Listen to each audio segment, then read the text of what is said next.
Shraddha, the mindset. Take a breath and contemplate. Not dramatic integration, just go there.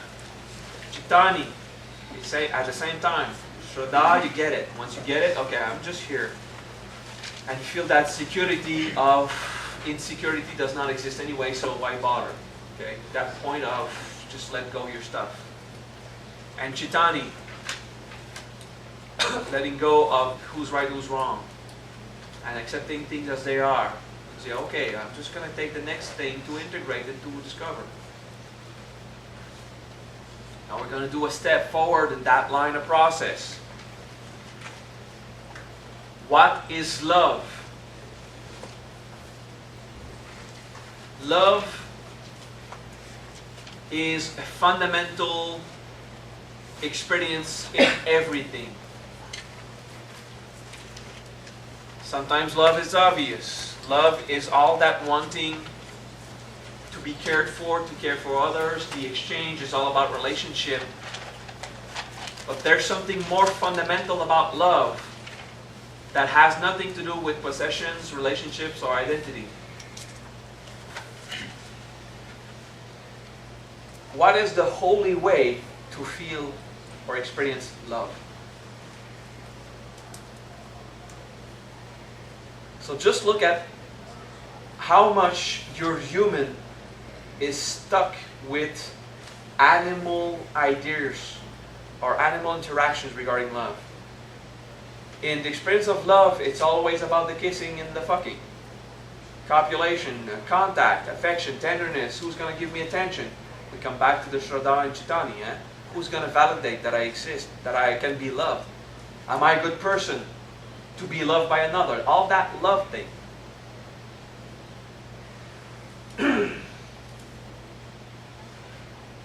So now it's the part where we consider, how does a saint deal with a heartbreak? How does a saint deal with a parent or family dying? How does a saint deal with the children leaving home? Peacefully or violently? How does a saint deal with love? Taking it just as it is, where no interaction of love could possibly be a threat. And each time it is suggested by life itself that love will not come anymore from a source, it changes nothing.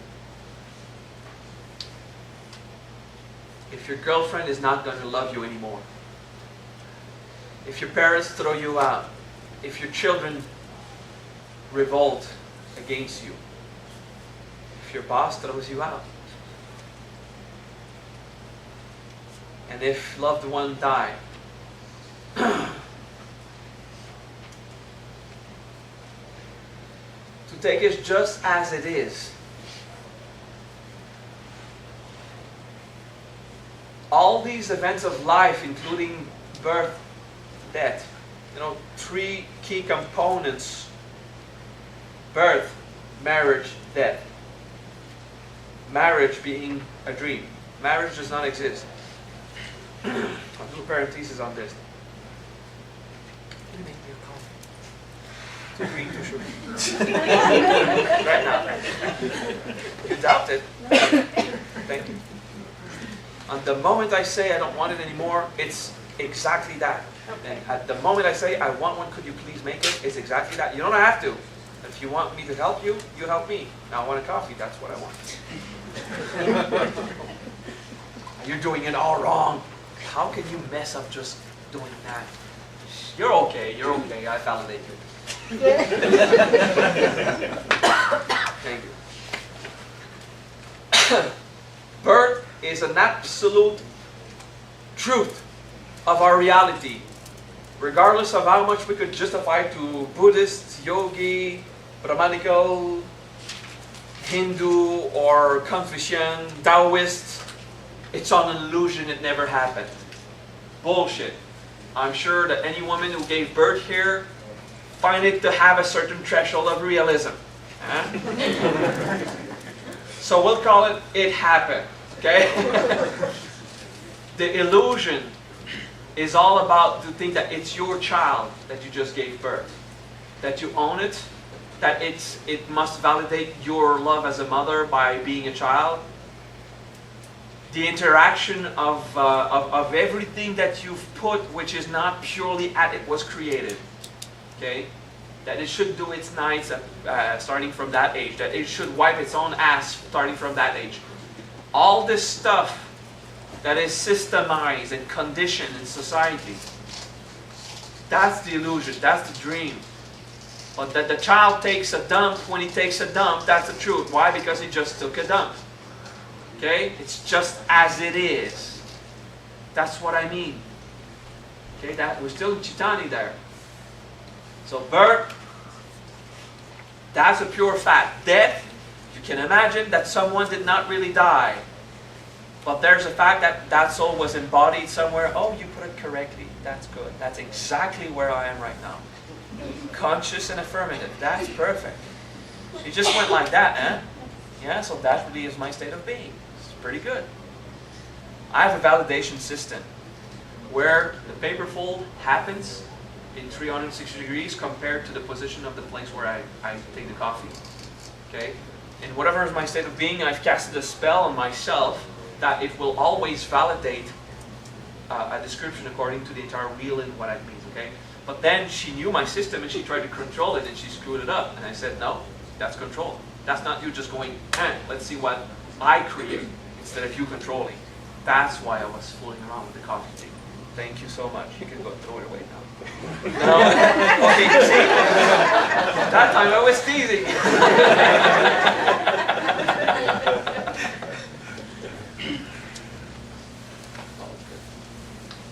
Okay, so death. Maybe it's not that person dying. Oh, that person's not dead because that person was not a body. Okay, then death is not the death of the person, it's the body that is not functional to carry the soul. I mean, you're not having a chat with the guy anymore. Okay, he's gone somewhere. You know, something happened.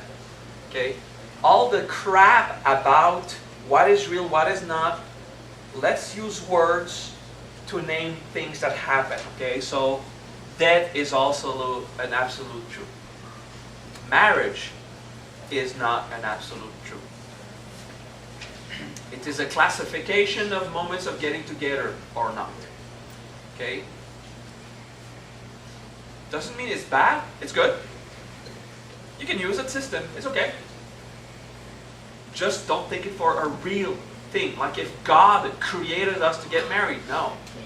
That's a way for us to better manage our lives. Okay? There's nothing true or false in there. It's a system like any other. We have to get to work at 9:30 or 9. So everyone gets at work at the same time. So we're efficient in our work and our schedules. And everyone works about the same amount of time for the amount of pay we get. So it's in equity or just. So numbers and systems are good. It's to be efficient socially. Marriage is the same thing. It's some kind of social declaration. It changes nothing. Now, go back before the idea of marriage. You should not have sex with someone before you marry. What is that? Like if chimpanzees and butterflies and sign contracts before you actually do it. That does not exist. Okay? Marriage is one of those dreams about love. You should do it if it brings you more comfort and stability in your life. It is wise to do so. You should not do it if it's a cause of suffering. Or if you're just traded for some pack of sheep or something. Unless it's in your culture that you have to do it to be happy, then you get the trade. You become traded for a few sheep or camels or whatever because this is what is going to ensure your survival. Okay, I mean, it's all a question of culture. Respect it. But you are not created like that. Naturally, you go to the bathroom and you excrete. You go to the kitchen and you increte. I don't know how you say ingest. Okay. Increte doesn't sound appetizing. Well, it's the country of excrete. Maybe it's the word to shut up, shove it up your ass now.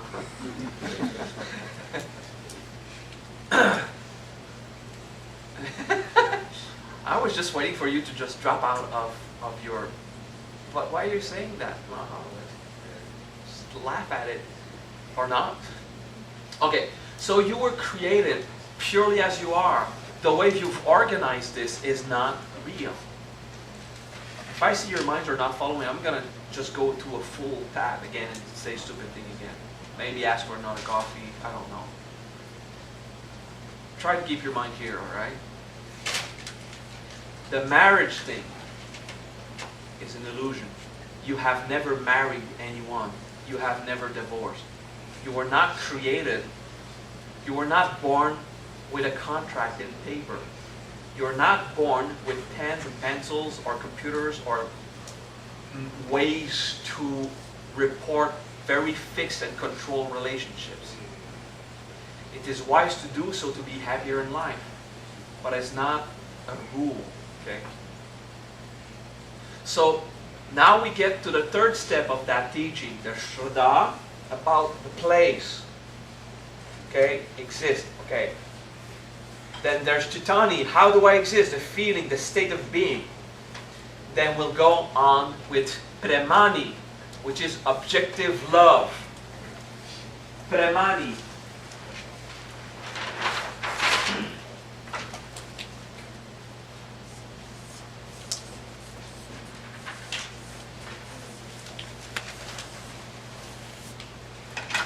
Objective love, purely as it is.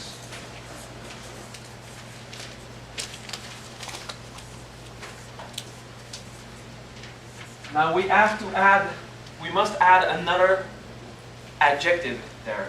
Undefined.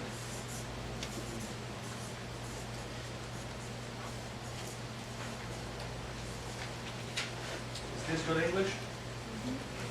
Okay. Undefined. Love not as I felt love when we kissed. That is not Premani. It is beautiful, but it's not Premani. So the word Prema in Sanskrit is love, but the undefined love that makes no sense to a human being. Anuraga is the love of attachment. Okay? Raga is attachment. Anuraga is to feel affection for someone. Okay? Anu, like in Anuja, means strong experience. Anuja, forgiveness. Anuja is a strong experience that you understand. You want to understand that feeling. Okay? So Anu in this case is still that kind of feeling that you have passionately, because Raga is attachment or passion depending on the context. Okay?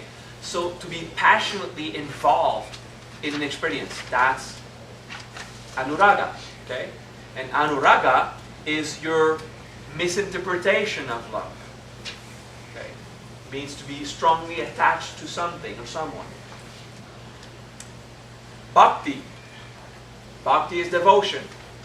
Bhakti is not devotion in terms of service. Bhakti is wanting to care.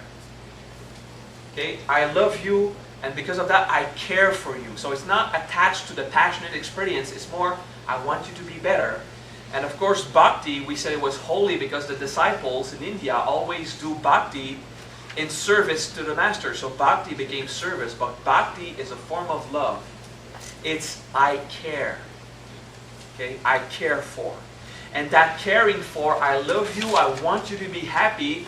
Then you got disciples caring for their teacher. Bhakti took on the thing of devotion there. You're devoted to someone's well-being, but the first devotion is parents to children. It has nothing to do with temples and masters and disciples. Okay?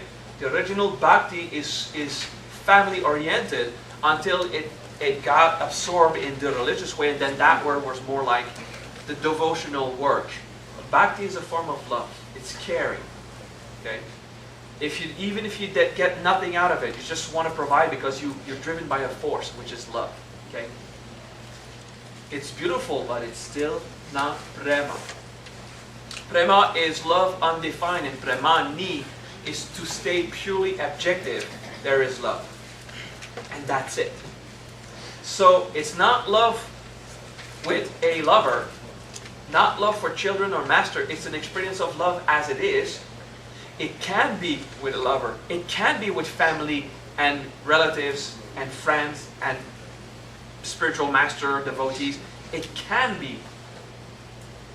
Because it's free of being or not. It can be, but it's not related to it directly. It can be anything. It's when love happens. So Premani is the absence of devotion, the absence of I care, the absence of passion, the absence of attachment, of desire, and there's something that remains, that pulls you to do something, that drives you, with absolutely no interaction involved, and that is love. That's prema. And premani is to have that clear, objective experience, love. So we could say premani is I'm in love, and stop there. So it's not I'm in love with someone. There's no one to be in love with. It's not I love that. It's just I love. Yeah, I love, but I love what? I love. That's it. You know, the word love can be used in English for ice cream. Oh, I love ice cream. What, you want to have sex with ice cream? You're going to do American Pie again? No, the word love can be used for so many things. Huh? Like in Spanish, you got gusta and quiero, which is two different things, you know? And then you got the verb amo, te amo, which is another kind of way to say it. In Sanskrit, there's a lot of those words. In English, it's love. Okay? And it gets confusing. Sometimes it's I like, sometimes I love, something is care. Yeah, and all this stuff is, you just get to the point of confusion. Pure objective love is what the saint experiences. And because it is not bounded to any interaction, he can experience it through any interaction. And that's the point. Premani is what the saint does with a lover, but it has nothing to do with the lover. It's what the saint does with the children and the family and even the boss at the job, but it has nothing to do with those. And it's more than just caring. It's just feel love as it naturally flows, and it's okay. And there's no judgment and no rule regarding it. And those who don't understand that teaching, they start to have sex with anyone. They start to have fun and they fool around and then say, well, Krishna had sex with pretty much anyone he wanted, so why not? Well, Krishna used that to teach, and he did not have 10,000 consorts like we say in the Roman, in the novels, the Upanishad, or whatever document, okay? Krishna had 100 or something over his entire lifespan. So yes, he was active, but most of the time one at a time. Okay. So it's just the idea of 10,000 consort permanently. I know about the multi-armed gods, but I don't know. I like to tease. It's metaphors meant to inspire us. Although, yes, Krishna was very sexually active. And then all the saints, they want to be like Krishna, but they are chaste, they don't eat meat, they don't drink alcohol, they don't have sex. Although Krishna had sex, ate meat, drank alcohol. So you all want to be with Krishna, but you do nothing he did. Oh yeah, but it was Krishna. He can do this and stay God. That's the point. You should do this and stay God. That's how you become Krishna yourself. It's work in progress. So what is experienced by a saint? Premani. Pure, direct, objective love which will not be effective if someone confirms it or not. If someone says, I hate you, it changed nothing. You're still in a state of loving. That's Premani. It would be for Refu to still feel love for Josefina, for example. Okay? Do you understand? And you realize, oh my God, that would be possible. No, not now, but eventually, That's the Rishi Naya, that's how hard it is. It's just, okay, so where is love in that? You look at someone, point a gun to someone's head, pull the trigger, the other guy's dead, and then you think, okay, where's love in that? I need to see it. I need to find it. I cannot be a saint if I don't see love in that. And more than see is grasp it and find it beautiful. And of course, if you start to find murder beautiful, you're a sick fuck. You need to go to the hospital. So that's not what I'm talking about. I'm saying someone just killed someone else. There's something beautiful in that person going to jail and safekeeping everyone else from getting killed. Huh? There's something beautiful there. And there's something, Anuja, that person that manifested death through murder. Anuja, that murderous person that manifests divine justice to fall on him because he's misadapted. What is going on in all these forces in the psyche of everyone that we collectively act in certain ways? That's very hard. I'm going to throw a hard ball at you now. A woman that gets raped, where is the love in there? And the first, especially people who were raped, there's no love in there. Yeah, that's why being a saint is so hard. There is love in there. There's a man stuck with a desire, and he desired you instead of another. That gives you points. You're more attractive and favorable than others. There's a way to go find that. Why was he attracted to you? And then, that's the hardest part. Even though the people who got raped or beaten up, most of you hated the experience, but there's a small part that enjoyed it and wish it to happen again. That's hard, but that's a fact. The part of you that got attention. The same way that children get beaten up and they say, oh, so if I piss off my parents, they give me attention. Let's do that again. This is a pure subconscious mechanism, and we do it. Doesn't make rape acceptable, absolutely not. But in the mind of a saint, there will be the understanding of all the mechanics and role. Oh, so that's why this girl keeps going out with the guy that beats her. Because the part that enjoys receiving the attention is stronger than the part that hates the violence. Do you understand? That's why they stay, because there's a power that attracts her in that strong male. A female being beaten up brings her a lot of security. It is inhumane. That's a purely animal reflex. But that's how an alpha male expresses himself, okay? Which does not make it acceptable. Look at what rises when I tell you about this. Are you in the state of Premani? Can you stay holy in your mind talking about these topics and then, look at your own life. Okay, so this is what the violence I had personally. This is what the violence I've done to others. I've never beaten or raped anyone. Sorry, I'll correct that. I've never raped anyone. I had to fight one point to save my own skin. So yes, I did give a beating to someone. It's part of what we're made of. That's the hardest thing, to find the beauty in the evolutionary process, where we have trials and we vanquish them and then we know better. Do you understand that? It's a hard thing to do, because then you have to master forgiveness to the rapist and the violent people. You have to master peace. Okay? You must master the compassionate art. And it's hard to say thank you for the rape, But with this higher level Rishi Naya, you could say, thank you God for that rape experience. Thank you for not having any more ever again. Be objective. You don't want to suffer again, but you could say, it didn't kill me, it got me stronger. Which doesn't make it acceptable. It makes it an experience that you can capitalize on it or sink and be victimized. Okay, do you understand what is hard in Premani?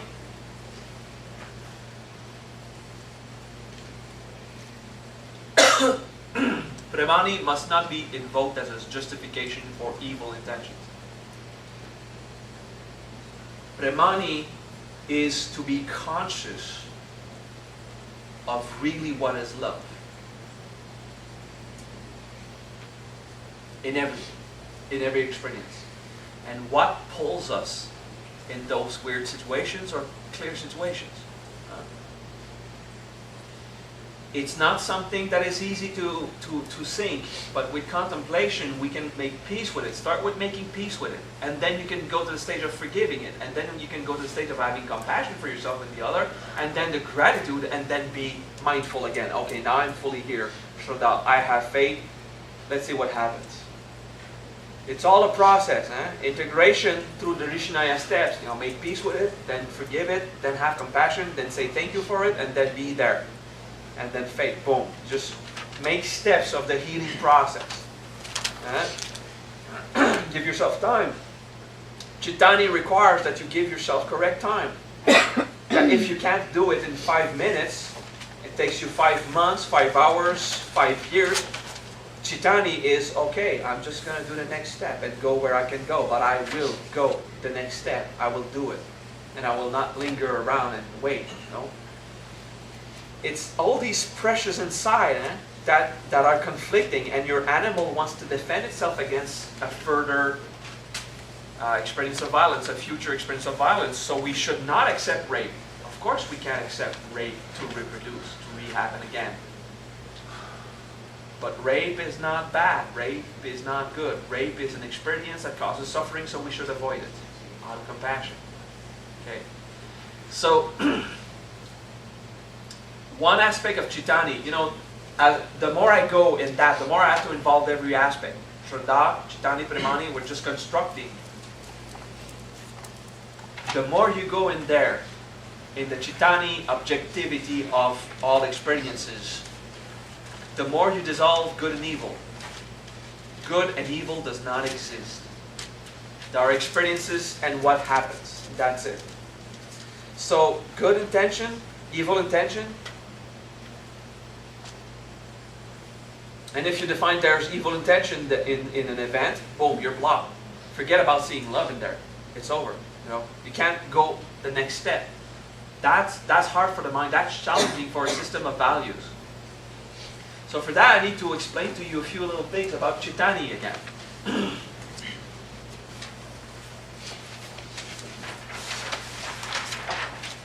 Chittani is to understand the process of evolution, like I said a few times. Consider reincarnation. If you don't believe in reincarnation, let's say that I'm just going to tell you a nice fable. Okay? And if you believe in reincarnation, well, we share the same point of view, and it's okay. I'm going to say something from point of view that this is how I feel it's happening.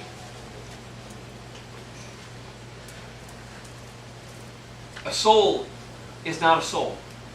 There is soul substance in everything in the universe. There is soul matter. I explained this in a long speech once, and I'm just going to summarize.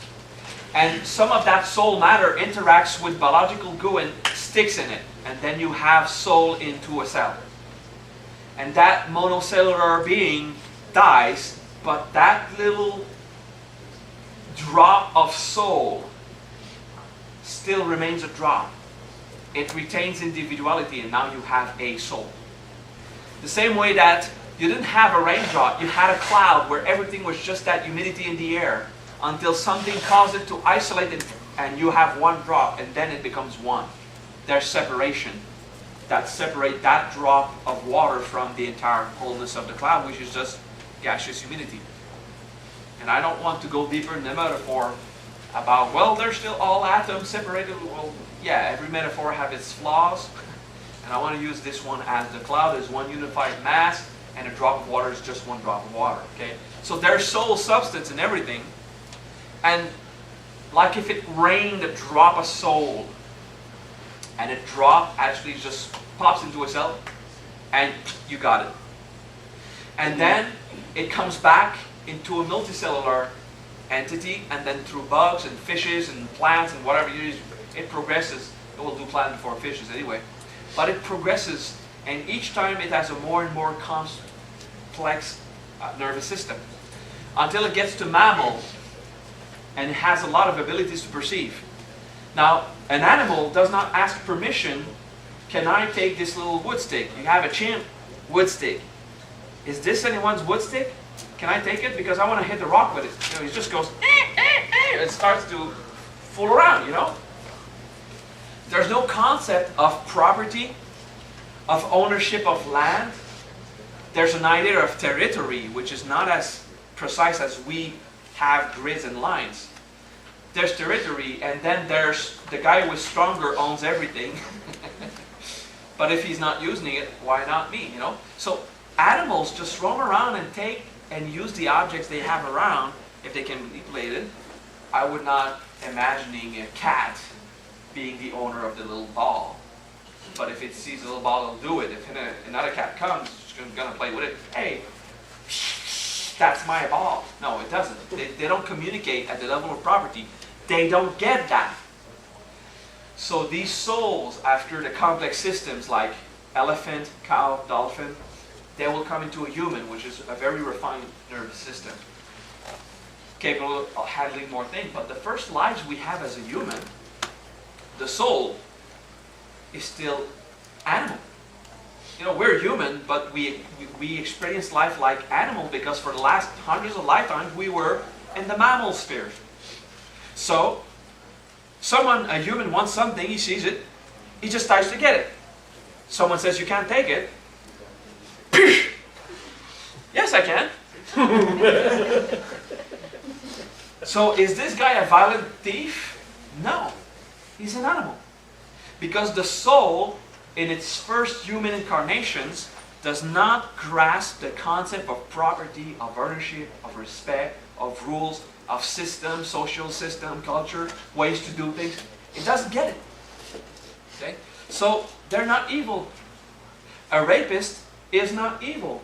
It's an animal. It's a soul that it did not discover that. Because if you look at animals, the males wants to copulate, he just jumps on the female, bites her neck so she wouldn't flee, does his thing, and then it's over.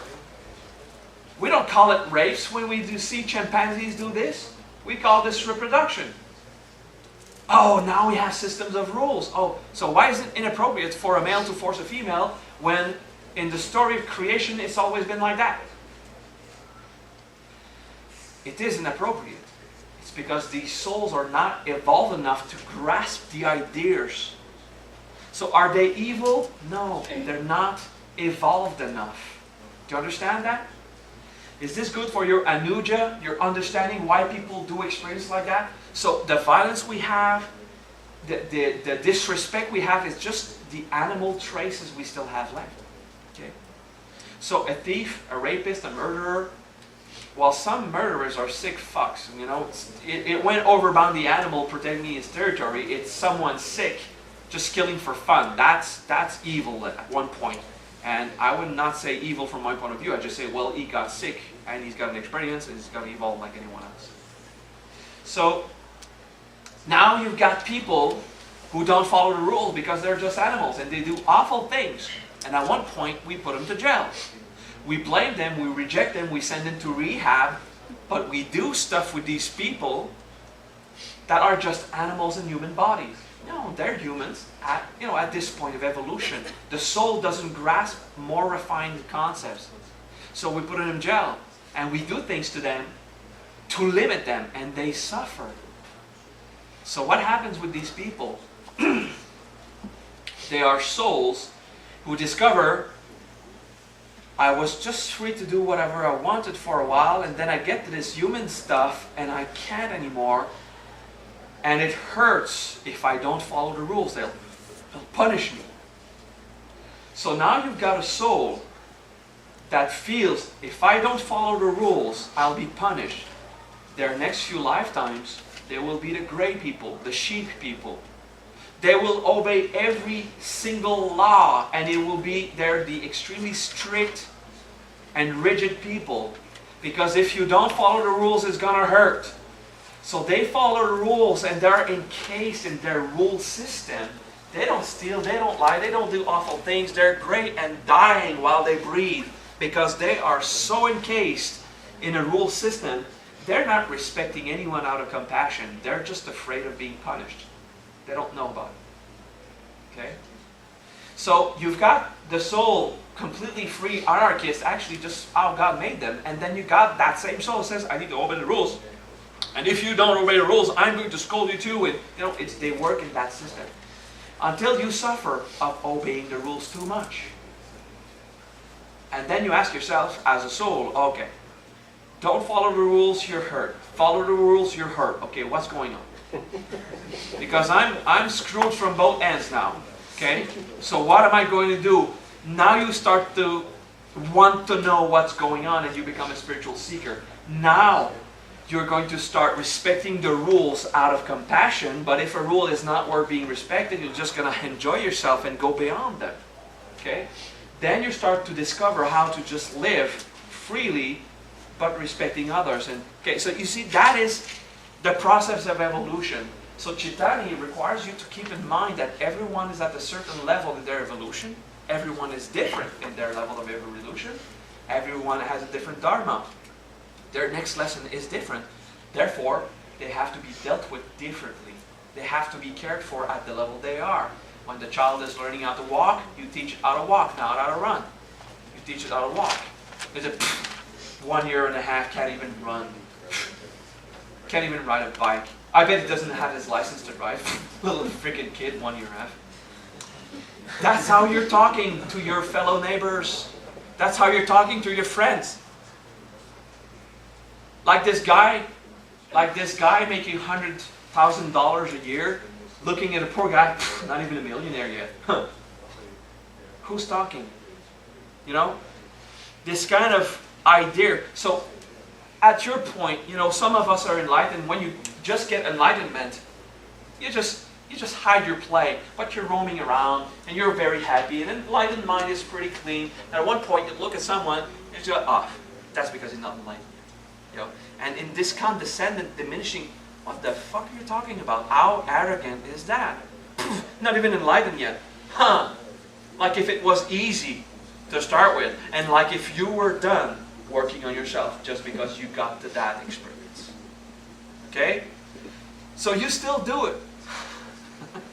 Until you get a pure Chitani, things are as they are. Okay, so that guy just raped someone, let's try to stop it. This person is enlightened. This person just got a suffering out of attachment. Okay, next.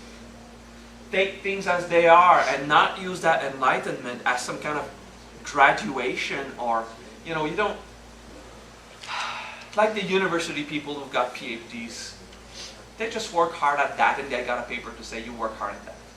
Okay, I mean you can have PhD rapists. Changes nothing. Okay? You see, this idea of comparison in your evolution, in your education, in your social system, your lifestyle, the amount of money you can spend on a car, all this stuff is bullshit. All this stuff that you use in your animal genetic reflexes to program, you know, are your certain lifestyle. Like Premani, now we go to Premani. Thank you for listening to that speech, just to inspire you, Chitani, to know there's more. There's more to discover. And then Premani is, will you be more inclined to teach to someone at your same lifestyle? Level of luxury in life. I will address, let's say, young males. When they become teachers, I see they have a tendency to want to teach to the beautiful women more. Yes, I've seen that. Good. I mean, do you think, you know, ladies with a 20% too much weight, according to whom? The society that says that it's too much because it's just a lady in that shape and size, which is not too much or too less. Now, Premani is, why do you love someone according to how they look? Just the first. And then this affects, oh, I feel I have a past life together with her. What about the overweight 400-year-old grandmother? Why did, I don't feel I have a past life with her. Now, what you're saying, dude, is you want to have a future life with her. And you don't want to have a future life with her because right now, I mean, you're not reborn. And then you say, oh shit, I should have wished for her now that we're 3 lifetimes further and she's the sexy one and the other girl is like... What is your comparison system? You know, Premani is to drop out of this system of ego preference. There is love. And you take it just as it is. Now, I'm not above that. Okay? hard to stay in a state of integrity. Always keep your animal in check, because your animal is just naturally going to push you into animal conditioning. That's okay. Until you die, or ascend, or both. Usually it's the same. Breathe. Can you see how your Pramani experience affects you? Heterosexual people who are homophobic cannot love homosexual. Not Pramani. Cannot love because it doesn't fit in your frame set. Pramani is to have the experience of love at the level of purity that you should in Chaitanya and Shraddha. That this love will just flow purely as it is, how it is, with no judgment, no limitation. And of course you have a body limited with preferences. Okay, I mean, if you're looking for a lover, try to find someone of your taste that you feel, at one point it won't be about looks, it will be about how you feel with that person. Like I like to say, we court everyone with the eyes, but the only thing that matters is touch. Just close your eyes and go, oh yeah, I want to go out with her. Okay, I still want to go out with her.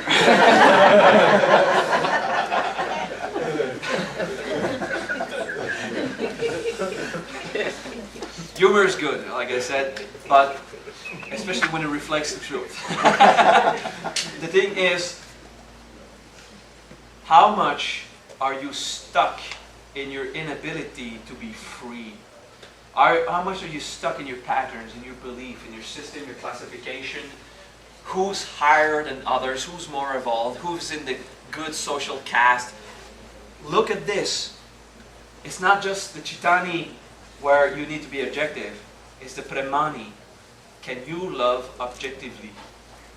That's hard work. Okay. But that's how a saint is. A saint is Shraddha, just there. He's clean in his mind, Chaitanya. And he loves purely as it is, Pramani. And it's just that. That's a saint. And just to get there, you need the first five. Shanti, Anuja, Karuna, Kritanya, Nazvin. You need to have those. You need to practice all the preparation. How can I get my mind to accept, to find love in everything that I find so awful? How can you find beauty in a horror movie? So we're going to watch a horror movie, by the way, a very disgusting one. I'm going to practice at looking, what is not Chaitanya right now? Okay, what is not pure, loving, kind mind? And that's how I practiced. When I was about to work for military, so I found a way to look at dead carcasses of animals. I just hang out with hunters, and they would just go blah blah blah blah blah. I say, okay, it's like in the movie Chainsaw Massacre, or Saw 3, I think. This kind of stuff that are pretty disgusting. When I started training exorcism, we just watch exorcism movies just to inspire us, but I think paranormal activity can give you a little chill once in a while, for those who saw it. The first one at least was accurate enough for me. It's just to give you ideas. Do you have enough faith, enough trust in yourself to expose yourself to information that you know should disturb you, and just try to stay focused and integrity? What disturbs him right now? For example, instead of faith, you say, we're going to watch a horror movie? Okay. I'm going to discover what I am. I'm going to discover what reacts to pure information. In the absence of faith, oh no, not a horror movie, I'm too scared.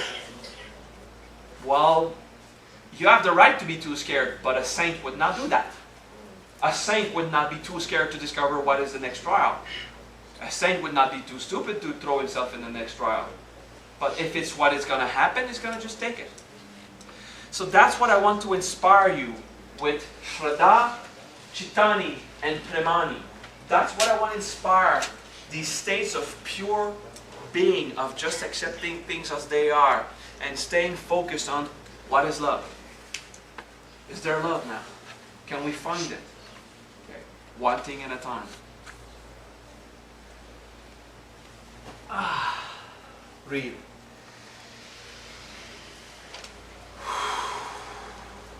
Good enough? Inspiring?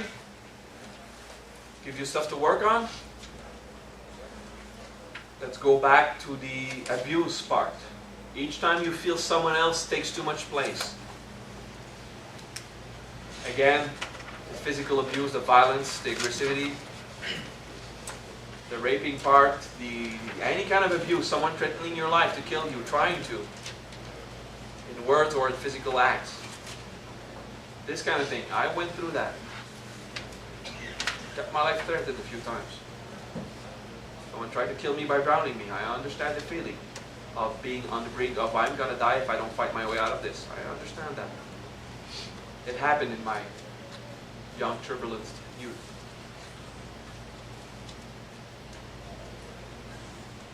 These experiences, you have to look at them, especially those that still left traces from your past. Say, okay, I could take the negative, the pessimistic approach. There's no way you can accept that. This is not acceptable. And, go all dramatic, like the guy who killed my brother. And some people said, this is unforgivable. And they go all dramatic about it. It's forgivable. I forgave the guy who killed my brother. I forgave. I'm in a state of forgiveness regarding that experience. I understand. I don't want him to reproduce, but he's already dead. Can't do it twice. There's this idea. This idea of being optimistic. Okay, that one's going to be a challenge, but let's find peace in that. If not love, let's find peace in that. And then let's find forgiveness, understanding, and try to just go and then proceed to compassion. And then be able to say, yeah, thank you, because I've grown from that. Now I'm conscious. I can be there in a state of faith. And look at it in a clear mind. Yeah, I think I could find love in it. Through experience, not through intellectual understanding. There is no love in the intellectual understanding of a murder. Until you get an experience of how all the souls in the Dharma went through that lesson. It was a beautiful plan from God to teach a lot of lessons to people that are very much stronger today. So it's that kind of feeling that you get to the point where you understand, so that's part of the process. Of course, if you don't remember all your past lives, your only life is your only time frame, and your death means the end of it all, it's frightening. But if your death is just the next step into the next lesson, the next experience of love, of wonder, it's not so dramatic then. So there's an attitude to have in the Rishi Naya to just say, I know it could be difficult, but let's try to find, let's see if I can put beauty in there. Okay? Let's take a break.